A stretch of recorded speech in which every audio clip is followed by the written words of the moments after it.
Well, there's an issue with the Senna, a fairly large issue. The roof glass is cracked. Oh, shoot.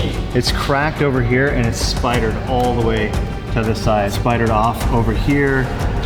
We just noticed it. We were walking by the car. I don't know if it was there before. The guys changed the glass. I didn't notice it, but it's like at certain angles you can't see it. It looked like hair sitting on top of the car, and I was like, "What's that?" It's a crack all the way through here. I don't know if it started in that corner. I mean, it looks like that's bigger than everything else, maybe? Maybe, but then how did it spider out that way? I know the windshield was insanely expensive for this car. I have no idea how much the roof glass would cost to replace. I also don't know how you replace it. Is it glued in? You can like see the flex in it right there. Well, that's because it's cracked, right? Yeah, but I don't know. Yeah, exactly. But look, this one's not cracked here. Look how much flex there is in that glass. That's crazy. You would think it wouldn't like crack or anything if it was that soft. Yeah, it seems like. Is it actually glass though? I think it's like, I think they use like a Gorilla Glass on this car. I know that these ones are supposed to be like really strong. You can even get rocks and stuff over there. I would imagine they would use the same stuff on the roof, but how does that get cracked? I don't see like a rock chip kind of looking thing. Well, the carbon looks fine too. The carbon looks fine right there. So you would think that that would have a scratch. That got hit. So we got the windshield changed. Here's the old one. And I don't remember the exact price on the glass, but it's somewhere around 10 grand just for the windshield, not installed. It's crazy expensive. Well, this is the original crack. Yeah, that was the original crack. It's only on the outside of the glass, so maybe that was a rock chip thing because it looks like a spider crack up there. But then obviously they cracked it a lot more when they were removing the glass. Yeah. But I don't know if they put pressure on the roof in that corner or something when they were putting the new glass in. Oh yeah, I could see someone putting their elbow up there or something. Yeah, knowing how thin it is and how flexible it is, like maybe it just goes a little too much and then it cracks. But Damon's coming back. He's gonna be back here really soon, and I know he wants to drive this car, and it is such an expensive car. I'm stressed out about it for him, and it's not my car. So how did this break? Inside the shop here? Did it break when he was driving it and we just never noticed it? I really doubt that. So the only other thing is like, maybe the guys that were installing the glass cracked it somehow. I don't know, let me open the door and see if there's anything underneath that we can see. So the glass does like hang off all the way around here. Oh man. So it's like fully exposed over here onto the seal. But I don't see anything up here that looks like it'd be a pressure point. It's very soft rubber. It almost feels like it would have to take a pretty solid hit to crack, seeing how flexible it is. Yeah, it should be. In the corners, like look at that. That's crazy. I don't know these cars well. Maybe we should give John a call and ask him, because he used to be a McLaren tech. He knows the Senna's pretty well, I think.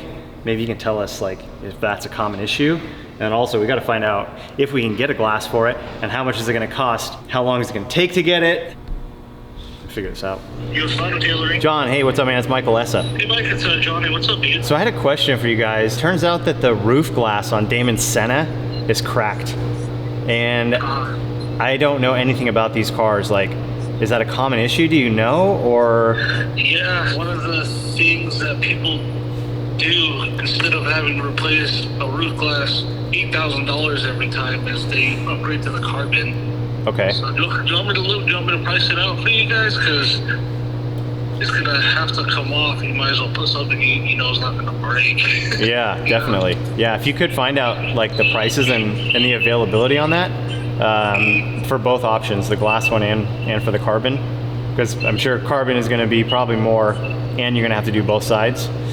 But if it is going to break again, or there's a possibility of it breaking again, then maybe the carbon's the way to go. Jason and John have done it multiple times. I've done it like twice since I've been here. I've only been here like a year and a month. Okay, so it's not like some crazy uncommon thing. I was thinking that it was like the glass that's in the door, and that glass I'm imagining is pretty strong because it's down low and it's on the side of the door. Yeah, absolutely. But yeah, just even like it's the Senna, it's the 720s. It's not just that car. We've done a P1. Yeah. So it's pretty common, bro. Okay, got it. But I have his VIN and everything in here, so I'll reach out to McLaren and see what I can get. Okay, yeah, that'd be awesome, because yeah, Damon's gonna be back soon and we really want to get this thing fixed up as soon as possible. That was some interesting news. So apparently it's a common issue on the Sennas and maybe the 720s and P1s also, they have a thin glass. They just end up cracking over time. Now, obviously, this cracked while it was sitting in the shop, as far as we can tell. How did that happen? That's a mystery. I mean, really the only thing that I can guess is that it happened when the guys were changing the glass, and maybe it was a small crack and it just grew over time, because glass does that. It gets hot inside the car, it warms up a little bit, gets a little bit of pressure, and it just starts to crack more. So maybe that's what happened. I don't know. But talking to the guys at Yoast, they were saying that there's actually a factory carbon fiber replacement panel to delete the glass, which would make a lot of sense to me, because if these things crack, and they're $8,000 each, is what he said, for one piece insane. of glass. $8,000. These cars are ridiculously expensive. So if you spend $8,000 and put a new piece of glass on here and it cracks again in a year, that just seems insane to me. Going with a carbon fiber upgrade makes a lot of sense. I don't really see the benefit of having a piece of glass up here. When you're sitting there, I don't know if you could really even see through it that well. So I would ditch it if it was me. But how much are those carbon pieces gonna cost? And what's the availability on those? Like, we waited a long time to get parts for this car, and they were kind of common failure point parts. You know, I'm gonna go to my computer and see if I can find out what it looks like, because it'd be really cool if it was the same kind of matched exposed carbon. Because if we put a piece of carbon on this car that doesn't have the same texture and weave to it, it's gonna look really out of place. Imagine it's forged. That would look terrible. That would look terrible. Like broken glass, right? My other thought too is, like, if you do the carbon, it is also probably going to be still pretty expensive, because this side's bad, that side's good. Yeah, so you need two. You need both sides of the carbon. Versus just one window, as of right now at least. And if they're charging $8,000 for glass, I can only imagine what they're going to charge for carbon. New business idea, Mike. We make these out of Lexan. I don't want to get into that business. Let's look at that carbon part and see how much that is. Well, I haven't found any pictures or info on the carbon fiber roof yet, but digging into Mclaren life here. Whoa. Mclaren life, that must be tough, huh? So we found that it is a lot of them that do have cracks, and it sounds like somewhere in the life of the 720 they figured out the glass wasn't good and they had an updated version of it. Who knows if they actually figured out. I think I found a picture, but it's a Senna GTR, not a regular Senna. Oh, okay, but that's the carbon roof panels, yeah? Yeah, looks like it matches, but I wonder if they're all like that. But also, you can see that that's matte carbon, and on Damon's car, it is fully polished gloss carbon. So that's like the unprepped version, basically. Yeah. And that's why they spent so much time on that car being fully exposed carbon. True. To have it all cleared and polished out. I don't know if they have a clear, polished carbon, fully exposed carbon panel available. Yeah, maybe or you not. have to go and try to have a body shop spend a bunch of time polishing that out. I'm gonna try giving McLaren a call, seeing if I can't get any info from them, because I just wanna see if we can figure this out. Hey, how you doing? So we've got we've got a Senna, and we've got one of the driver's side roof glass. It's cracked, and I heard that there's a carbon fiber replacement for those panels. I believe there is, yes. Could you look up that part for me and see what the price is? Make sure it's just a regular Senna, not a GT. Yeah, it's a regular Senna. It's the exposed carbon Senna, so I'm not sure if that makes a difference as far as that panel being like polished and cleared. They do make a set for the Sennas. Your total out the door will be $10,773.94. That's for the carbon fiber ones? Yeah, they call it polycarbonate. There's a red and left polycarbonate, and there's also a special glue kit you'll need, which is another $400. It's not at the top of it, excuse me. It's $479.78, but I already included that in the price. Okay, and is that a clear panel, or is that like an actual carbon fiber? It's kind of like a dark panel, so yeah, you won't be able to see through it anymore. So it is a polycarbonate, tinted polycarbonate panel now that they replaced the glass with, and that was 10,000 what? Almost $11,000. $10,773. Okay, and then plus the 400, 500-ish for the glue. No, that's included. That's included. Okay, got it. The glue kit, unfortunately, is not available at this time. They're out of them at McLaren. Okay, but the panels are available? The panels are available. It takes about 7 to 10 days to get out of England. Okay, and is there no ETA on the glue? Unfortunately, not this time. No, we just push an order and then start following up on it. Okay, got it. All right, and then do you know if there is like an actual carbon fiber panel that would go like on a Senna GTR? I'd have to email McLaren. They're not listing one at this point. Okay. Yeah, could you do that? Yeah, let's see what I can do for you. Thanks. Talk soon. All right, bye. Bye. Okay, well, he can't find that there is actually a carbon fiber panel that is a replacement, but it looks like there should be because the GTRs apparently came with it, right? Yeah. So he said he would email Mclaren directly and try to find out if there is a panel they could sell us that are carbon fiber that could match the roof, because that could be the way to go. Because otherwise, they're literally telling us that it is $11,000 for a pair of plastic panels to replace the glass. You can't That was for one or for two? Well, it's for two, but you can't even see through them. but now they're tinted darker. You can't see through them. That sucks. $11,000 because they didn't make the glass properly. And there's no glue. And oh yeah, well, there's no glue, so you can't even glue it on because you glue on the panel with the wrong glue and it starts to come off or it leaks or something. That would be terrible. Then you have to try to take that panel off and clean it to get some other glue to stick to it. You might ruin the panel. It's $11,000. You need to use the right glue. No ETA on the glue. That's awesome. All right, so I'm calling a different McLaren dealership to get a different parts guy. Maybe they know about the carbon panels. Yeah, how you doing? We've got a 2019 Senna, and the roof glass is cracked, like on the doors. Do you know if there's a carbon fiber panel that it can be replaced with? Yeah, there is. There is. Could you check the price and availability on those for me? Sure. Okay, give me a second, sir. All right, thanks. What's going on with their phone? I don't know, the connection is absolutely terrible. Kind of hear what he's saying. He said, yes, there is a carbon fiber panel. But they have a whole different kind of elevator music over here. It's terrible. This is like the emergency system in the movies where it's like, yeah, the world's ending. Everybody go to your fallout shelter. You can't understand a single word. I think you're thinking of like 1950s, right? We're living in the 2020s and we still got this connection.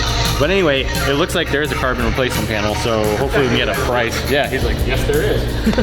So let's see what he has to say, if we can understand what he's saying. All right, the upper one for carbon, you're looking at $647.48 each. So $700 each?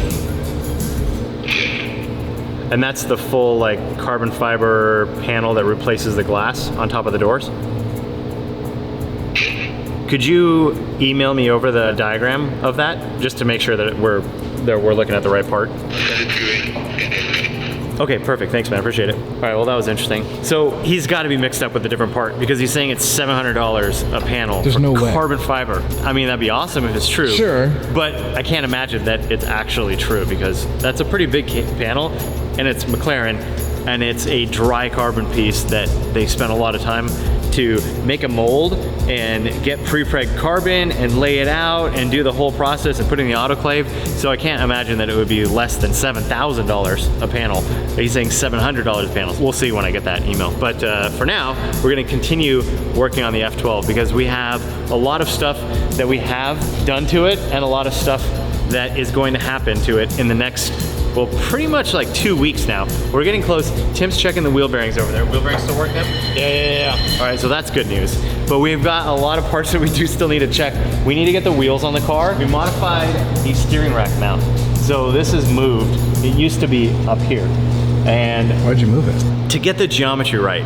So I made some spacers and I moved the tie rods kind of into these positions from here by putting a spacer on there and kind of welding up a tie rod for mock-up. And it looked like it was in the right spot, but we've just got all the stuff bolted onto the car now, and I want to make sure that it's in the right spot because it would be a whole lot easier to modify it right now than after when we get the engine back and we start bolting all these parts in place and then have to take everything back out, because if we would have to cut those mounts off again, either way, it's going to take us hours, probably at least a day to make another one if we had to. So hopefully we don't, but if we check it now and we do have an issue, then we can just get the Sawzall back out, chop these things off, and remake them. I want to put the car on the ground, cycle this thing through, and also see how much angle we actually got out of it. Now's the real test. Is it gonna work? Let's find out. I do have to call Damon and let him know that the roof glass is cracked on his car. He does not know yet. I wanna find out all of the options, all of the prices and availability before I give him that call so I can give him the full rundown. This is an 18-inch wheel, 265, 35, 18. This is also a wheel off of my drift car. These are my front wheels. They're 9.5 inches wide. These are BMW bolt pattern. So in the front of the car right now, we have 5x120 or 120.2 or whatever, because it's Corvette front suspension now. And in the rear, we still have the original Ferrari bolt pattern, which is actually kind of crazy. It's the same as a Nissan, Toyota, Honda. Oh, that's gonna be hard to find. Yeah, well, at least, you know, we're gonna get custom wheels made for this car. Having a different bolt pattern in the front and the rear is not that big of a deal. The front wheels will ever only be used in the front of the car. They're different offsets, different sizes. And then in the rear, we're gonna have a bunch of rear wheels eventually, but we haven't ordered them yet because we need to get all of the specs from the car with these wheels, with this offset, see if we need to add any spacers to it to get it really dialed in. Can we go to a 19? Can we go to a 20? Are the tires gonna rub? So once we figure out all of that stuff and make sure that these wheels are gonna clear everything from here on the chassis, all the suspension pickup points, the top here where the fender is, obviously these are gonna stick out a little bit more, so we will have to obviously go with a wide body on the car. But that's all stuff that I really wanna get right and make sure that we get the right wheel track. That way when we get our custom fenders and everything made, the fenders fit the body properly and we don't have a wheel sticking out or a wheel that's sunken in. Before we do any of that, we're gonna get all of these specs figured out and then we can order the wheels to make sure we get it right the first time. Here we have the damaged wheel from the 599. Is it holding air? Yeah, Wow. it's like on edge. That seems dangerous.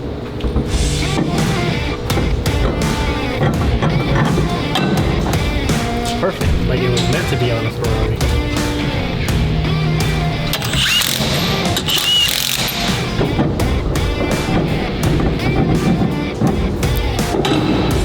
So you are not kidding. This wheel is so sketchy. Yeah, Don't worry about that. It's It may still or- holding air. may or may not explode right now, but we'll see. How long has it been since the F12 was actually on 4 wheels? Man, I think it was the last block party. Yeah. We had it on the floor with everything in it, and then right after that, we disassembled the whole car and took everything back out of it. So now things are actually bolted on, like with nylocks and tightened and torqued down. So this is the first time that it's been like this, actually assembled and ready to go. Well, kind of ready to go. Mostly. I like your hat, Tim. Thank you. You're a wizard. All right. You want to line this up, Tim, and I'll push the shaft through there. Okay. Line up those splines. I think it's through a little bit now. What was that? That's a spring. The spring's settling. Whoa. Nice timing. All right, is it in there enough? I think so. Yeah, feels good.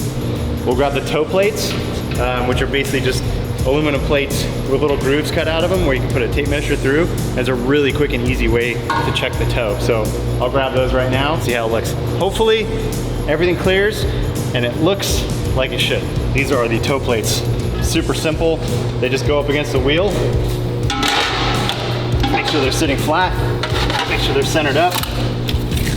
Stick these tape measures to the plates on the other side. Top. Bottom. Let's see how close we are.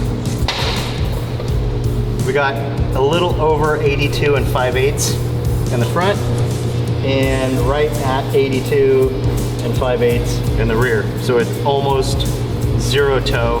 It's a touch of toe out, which is probably, okay, we're good. Which is probably right where we want to be. We might even go with a little bit more toe out when we start driving the car and seeing how everything is working. Changing the toe will change the way the car steers through the corner, the way the steering feel is, how quick the steering returns, feedback and all that kind of stuff. It varies from car to car and suspension setup and tires and all that stuff. So we'll have to figure out what this car wants and what Damon likes when he's driving it. That's good though, that my eyeball alignment was that spot on. Literally looking at the wheels in the air and adjusting the tie rod lengths, and it's within like a 1/16 of an inch. That's sick. Whew. I can't wait to turn this thing, because this, like I said, I spent a lot of time developing this angle kit, and I have yet to have the steering rack in the right place and crank it over to full lock and see how it looks. Right. So that's probably around stock angle there. Whew. That's pretty solid. Yeah, I mean, that is like the wheel just touching the A-arm there. So I made these A-arms as tight as possible, basically just enough room for that shock with that spring to get through there and still have a little bit of adjustment here front to back. That looks good. There's like no way we could get more angle out of it there anymore. Anyway, it's gonna start hitting the chassis over here. And if we do go with a bigger diameter wheel, then we could have some issues. But right now, with this 265/35 18, it's looking really good. Hey, Mike. Hey, all right, so did you found out anything? Yeah, so the carbon retrofit just isn't an option anymore. Oh. But we can get it's the driver's side glass, right? Yeah, it's a driver's side glass. We can get them in about a week. Okay. That costs $10,413 for that glass. For the single piece. Yeah. Got it.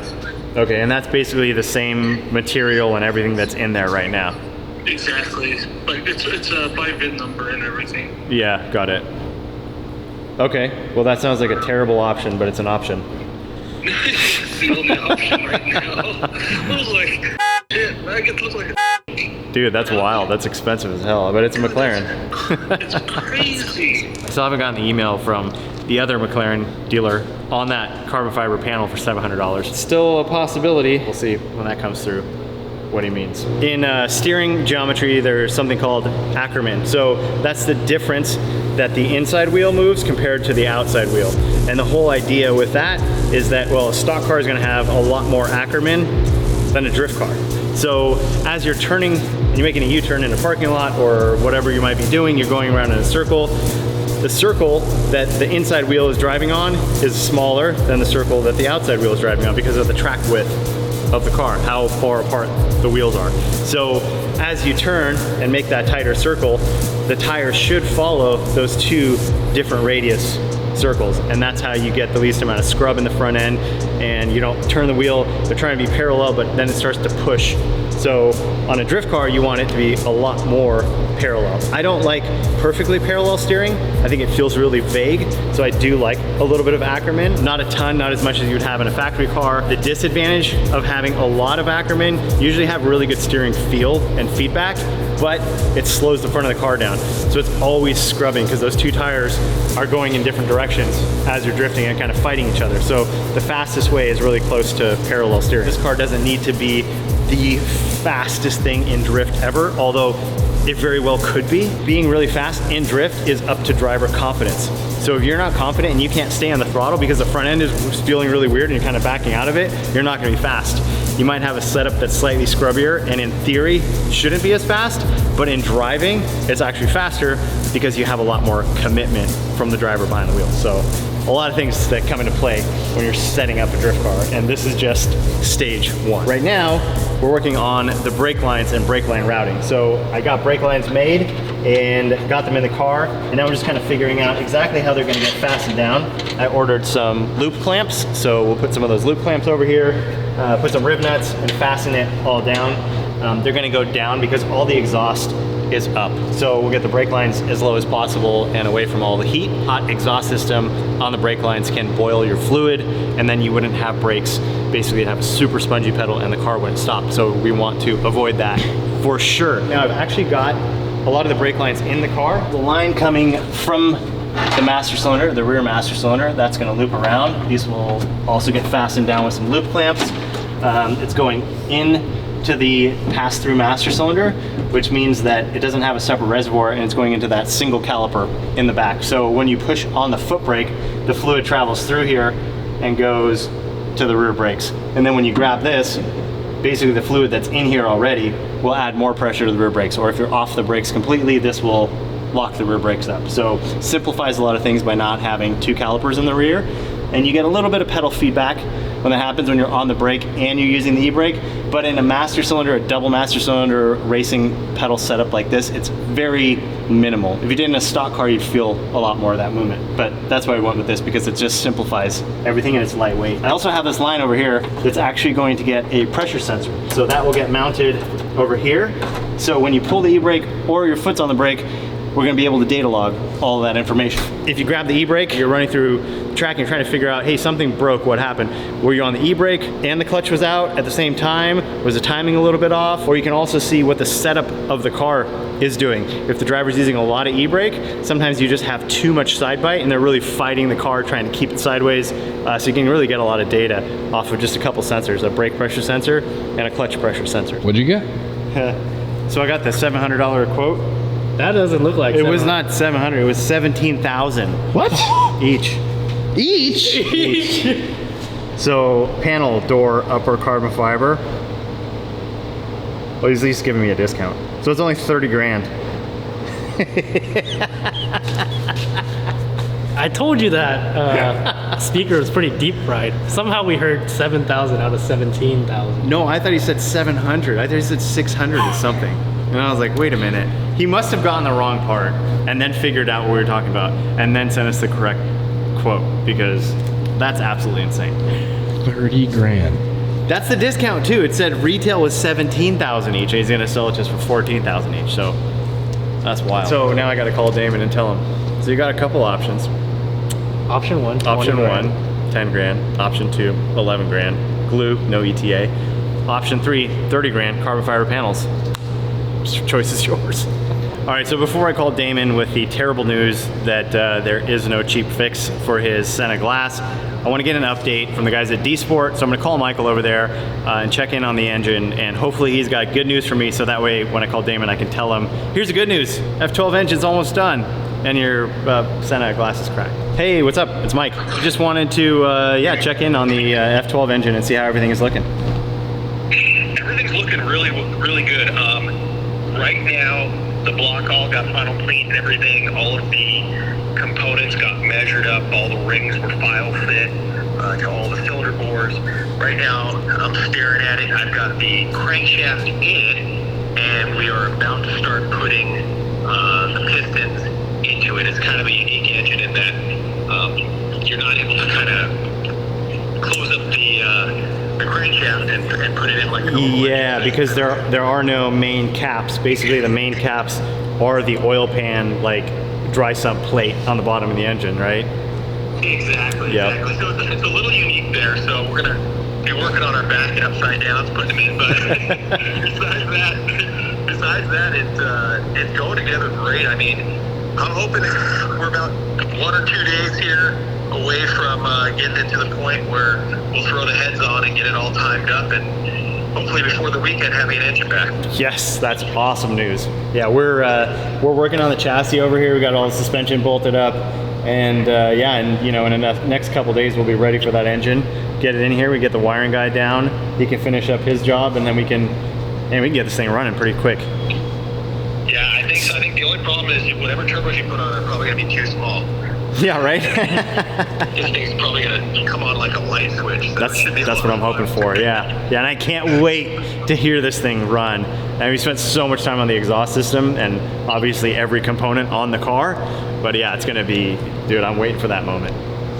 Well, that is awesome news, knowing that everything is going well with the engine build. We finally got all the issues sorted out. So we had to machine the cylinders out, which actually took the coating off of them, but they were able to send those cast iron original Ferrari cylinder sleeves to a place called WPC, and they do a special coating on there. So we've got that coated now. We've got the crankshaft coated to keep everything nice and slippery and smooth. And it sounds like all the clearances, all the bearings, everything looks good. Hopefully, in about a week, maybe a little less, we will have that engine back here and we'll be able to put the completed engine into the chassis for the first time. And once that happens, things are gonna start moving even faster. It'll go from engine being in to running within like maybe 2 weeks, maybe even less. So I cannot wait for that. Yo, how are you? I'm good. How are you? Good. Welcome back to North America. F12 update. The engine assembly is going really well, and they hope to have it all assembled by the end of the week. The next thing I'm going to tell you is not good news. The issue is your Senna. There's some damage on the Senna. The roof glass is cracked on the door. I have no idea how it cracked, but there's a crack here, and it goes all the way up and over and all the way over to the back. When I was walking by, I saw something, it looked like hair on the glass.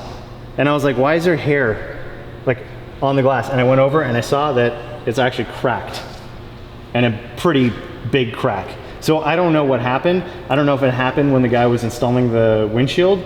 I don't know. I was gonna say, the irony that I literally waited forever to finally get the windshield replaced. Yeah. Finally get the windshield replaced, and now the roof's cracked. And the roof's cracked weird out. part is, Dave and I literally had a conversation about the roof, you know, the roof glass, just glass on these cars in general. And I swear we looked at it and it was not damaged. Yeah, like I said, I have not noticed it before, but it's literally been sitting in this spot and it hasn't moved. Even when, like, the only time the door was even opened on it was when the guys were doing the windshield. A few options. One is another replacement panel, one piece, just the driver's side. That's $10,000. My life. Insane, right? And then option number 2, apparently now there is a polycarbonate replacement panel. And I think that the quote he gave me was for 2, for left and right. That was $11,000. But there's a special glue that's supposed to come with those panels, and it is not in stock, and there is no ETA on when it will be in stock. Oh my God. Yep. And then option number 3. So there's the original. No glass, and you just have the only, And you just only set up with almost like a T-top. with a T-tops, there you go. That's actually not a bad option, because that'd be the cheapest option. So the other option is the factory carbon fiber GTR panels that replace the glass completely. So there would be no glass. Exactly, and it's, you know, it's the same weave carbon. I don't know if it's already polished and clear coated like this, so that might be an extra expense at the body shop. Our discounted price would be $30,000 for the pair, and that's not installed or anything with the other stuff. So it's probably a $35,000 plus repair or upgrade, I guess you would call it, to do the carbon pieces. How are those carbon pieces $35,000? Dude, carbon is like the cheapest thing on planet Earth, especially a piece that big. Well, McLaren is very proud of their products. So their glass, a piece of glass, is $10,000. And carbon's got to be more expensive than glass, right? Damn, how do we break it to Dave that 10 grand's gonna come out of his salary? He's not going to take that lightly.